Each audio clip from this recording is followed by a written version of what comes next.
Bueno, usted sabe que Santiago Kovatlov, buenas noches. Buenas noches. Bueno, primero una felicitación porque sé que el miércoles lo incorporan en la Academia de Ciencias Morales y Políticas. Así es, muchísimas gracias. Así que vamos a ver, me va a mandar el discurso por lo menos. Espero que sí, solo que es un poco extenso, me temo, pero de todas maneras... Yo todavía leo. Prometo que se lo voy a enviar, y es una reflexión sobre España en Sarmiento. ¿Qué lugar ocupó España en el pensamiento de Sarmiento? ¿Hasta qué punto él advirtió que habiendo derrotado a España en el campo de batalla, los argentinos habían sido derrotados por la España fragmentaria y... Habían como incorporado la crisis. Exactamente, y todavía la cultura previa a la emancipación dominaba el pensamiento de los hombres libres.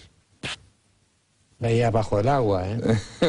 Sí, él veía bajo el agua. Pues Santiago estuvo mirando acá parte del programa y me dijo al sentarse acá algo que me gustaría que ampliara, ¿no?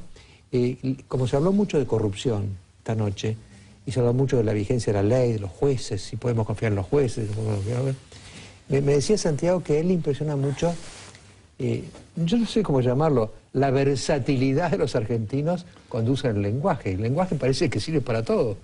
Sí, yo creo que es preocupante advertir cómo las palabras no implican responsabilidad muchas veces por parte de quienes las utilizan y pueden ser usadas con un propósito y con el propósito contrario inmediatamente después, como si no hubiera ningún compromiso subjetivo detrás de lo que se dice y solo se aspirara a ser el enunciador de lo que en el instante en que se habla se dice. No hubo antes palabras, no las habrá después. Yo me estaba acordando que usted decía esto de... Hay una parte de Unamuno, que por ahí Unamuno dice que para muchos las palabras son como la pelota en el juego de la pelota. Se tira, va, viene, golpea, se gana, se pierde. Eso, ¿no? Por ejemplo, fíjense ustedes, ¿no? En la campaña que estamos presenciando en vísperas del torneo electoral, uno advierte que los candidatos pueden de pronto hablar de otro competidor, descalificándolo absolutamente, para terminar valorándolo después y asociándose a ellos. En el oficialismo esto se advierte. Ustedes hacían referencia a las descalificaciones que sufre Menem y después pasa a ser un aliado del gobierno. Hablamos de los gobernadores, que parecerían ser la expresión de un conservadurismo inocultable y son enarbolados como socios de un gobierno que se dice progresista. Y no podemos dejar de advertir lo que pasa en la oposición. Candidatos que por otros competidores eran descalificados hasta hace unas semanas pasan de pronto a ser aliados valorados y reconocidos. Pero ¿yo qué quiero decir con esto?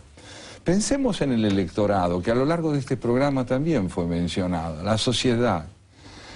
¿Qué puede creer la gente si las palabras que se emplean un día son desmentidas con otras palabras al siguiente? Si hay un diagnóstico terminal sobre un candidato y una semana más tarde ese mismo candidato descalificado aparece valorado por quien antes lo había desechado. ¿Qué efecto produce esto en una sociedad que no tiene sino palabras para comprender, puesto que las escucha, y palabras para enunciar y pronunciarse sobre lo que oye? ¿En qué estado llega nuestro lenguaje a la próxima primavera en la que votaremos? ¿Qué haremos sin las palabras si las palabras solo son portadoras? O sea, que yo me acordaba, Santiago, cuando usted hablaba ahora, de un pasaje de un maravilloso poema que trae Heidegger en sus libros, ¿no? Donde un poeta dice: un día salí por el campo, tuve una intuición, y cuando volví a mi casa busqué en mi bolsa de palabras y las encontré. Y otro día salí, tuve otra intuición, y busqué en mi bolsa y no las encontré. Y entonces me dije: donde no están las palabras, todo termina. Claro. Y uno de los dramas más profundos que vivió... George, creo que era ese. Sí, George. Sí. Uno de los dramas más profundos que vivió Alemania es que el lenguaje vilipendiado por el nazismo le quitó toda credibilidad a la lengua. Reconstruirla fue muy difícil. Yo no digo que la Argentina se encuentre en un caso tan extremo de deterioro, pero una de las responsabilidades políticas fundamentales, me parece a mí, por parte de una dirigencia que se está proyectando día a día como protagonista de lo que nos tocará vivir, tiene que tener ante el lenguaje la responsabilidad fundamental de devolverle a cada palabra un valor razonablemente estable. No se puede decir una cosa y desmentirla 2 días después. Ahora, Santiago, pensaba en lo que usted estaba planteando y en el bloque anterior con el doctor Corach, ¿no? Porque el peronismo toma como valor intrínseco a lo largo del tiempo el pragmatismo. Vaciar de sentido las palabras es reemplazarla quizá por los hechos. Es una especie de primitivismo. El peronismo o el radicalismo, muy parecido al peronismo en una simbiosis donde uno no sabe qué es una cosa, y cuál es uno y cuál es otro, han planteado la dictadura de los hechos.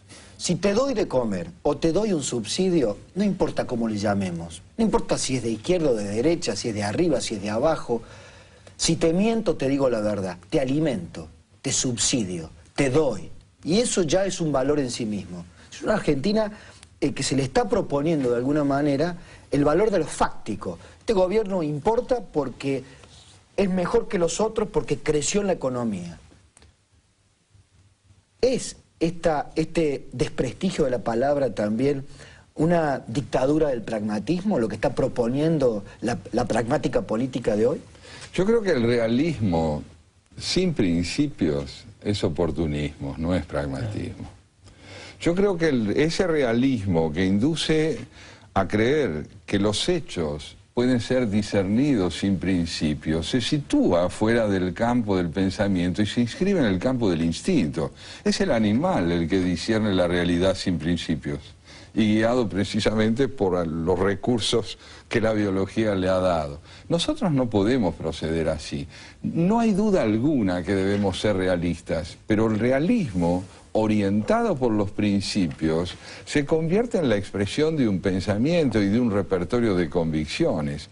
Cuando abandonamos el campo de las convicciones para proceder con un oportunismo vil, terminamos por venderlo todo al poder. Y cuando uno vende todo al poder, la política ya no le interesa, paradójicamente, porque la política es precisamente el sostenimiento de la convivencia sobre la base del intercambio de principios. Ahora, Santiago, cuando lo estoy escuchando, me inquieto en este sentido. Tenemos una crisis muy profunda. Muy profunda, y en el programa de hoy apareció 2 o 3 veces, creo haberles oído decir a ustedes, pero ¿qué pasa con nuestra sociedad? ¿Cuál es la responsabilidad de nuestra sociedad? La profundidad de esa crisis tiene que ver con algo que es conveniente recordar, aunque sea costoso y sombrío. La política no se ha terminado de reconstruir éticamente entre nosotros. Tenemos urgencias, pero no sé si tenemos la claridad para poder decir que hoy nos debatimos entre 2 expresiones verdaderamente comprometedoras para el porvenir de la Argentina. Una nos propone alcanzar el poder a costa de los principios.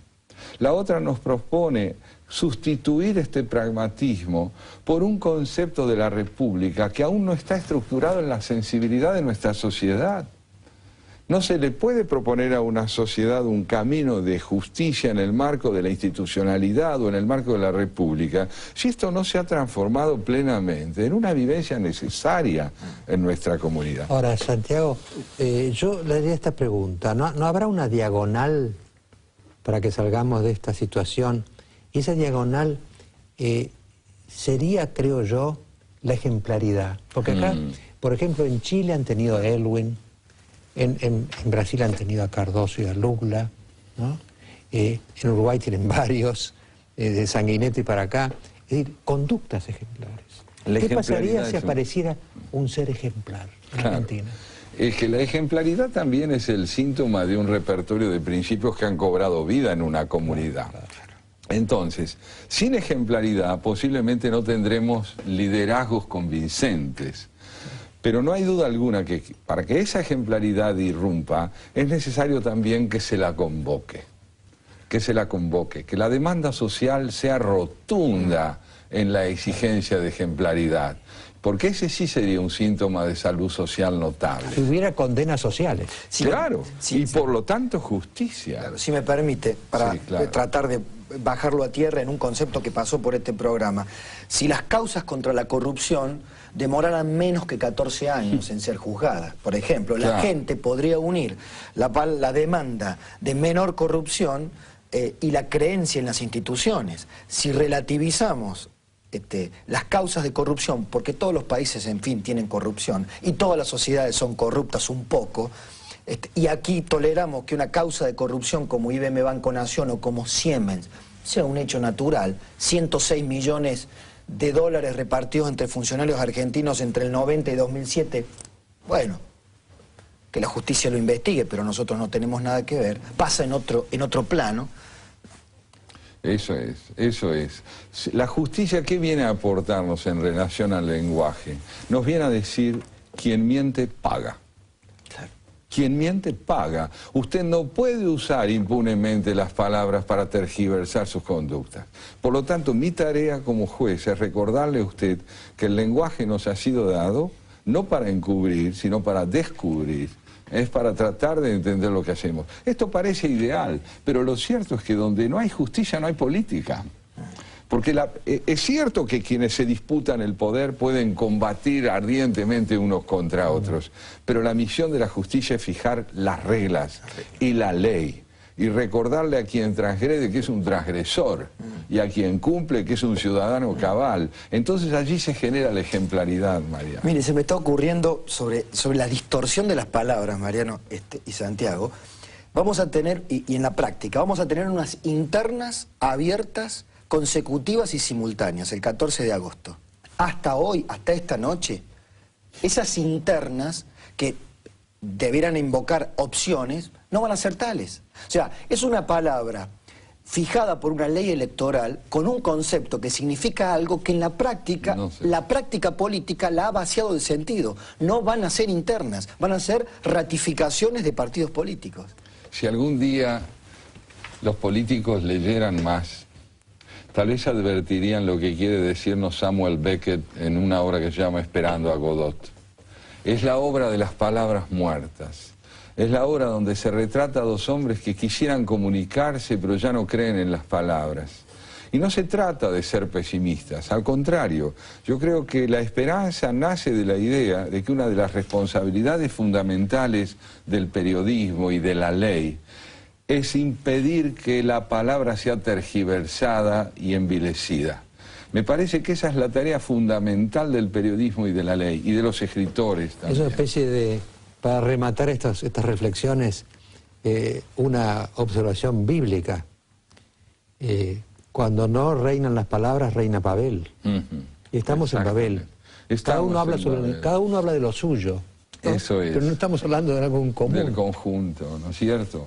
Y está muy bien que recuerde usted a Babel, porque Babel no fue posible construir esa torre, porque cada cual concebía el lenguaje de los demás como algo que no tenía que ver con él, y confundía al extranjero con un ajeno, y no con un semejante. Santiago, muchas gracias por esta presencia en el programa. Usted, Un placer. Siempre nos ayuda a pensar. Muchas gracias.